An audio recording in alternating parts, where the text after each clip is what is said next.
Tonight, you will lie down on a mattress, you will pull up a blanket, you will close your eyes in one long, unbroken stretch of darkness. It feels natural. It feels like the way sleep has always worked, but the real answer is far stranger. For most of human history, nobody slept the way you do. Not the bed, not the blanket, not even the 8 unbroken hours. Start with the ground itself. Early humans did not sleep on soft, flat surfaces. They slept on packed earth, on woven grass, on animal hide stretched over branches. Sleep scientist Jerome Siegel spent years studying 3 modern hunter-gatherer groups, the Hadza of Tanzania, the San of Namibia, and the Tsimane of Bolivia. Because their lives still resemble those of ancient humans, none of them used mattresses. None of them needed to. Their bodies had adapted to rest on hard, uneven ground, the same way your spine still curves to accommodate it. A leftover blueprint from millions of years of sleeping rough. Why does that matter? Because comfort, as you understand it, is a recent invention. Now picture where they slept, not alone, not in a private room with a locked door. Early humans slept in clusters, bodies pressed close, fire crackling nearby. Warmth was survival, so was protection. A sleeping human is a defenseless human, blind and immobile for hours.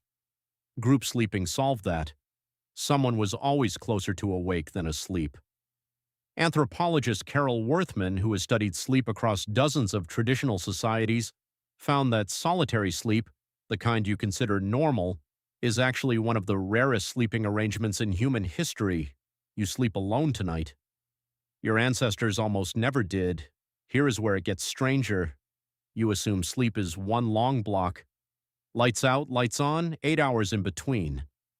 But historian Roger Ekirch spent over a decade digging through pre-industrial diaries, court records, and medical texts, and found something unexpected.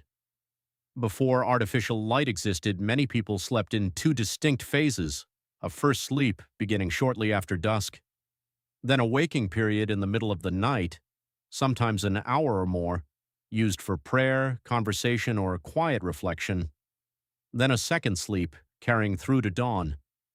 This pattern shows up again and again in historical records. It was not insomnia, it was normal. So what changed? Artificial light. The candle, then the gas lamp, then the electric bulb. Each one pushed bedtime later and compressed the night.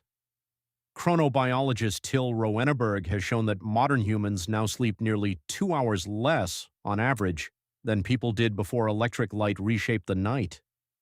The 2-phase pattern your ancestors knew simply got squeezed out, replaced by a single force block that fits neatly into a working schedule.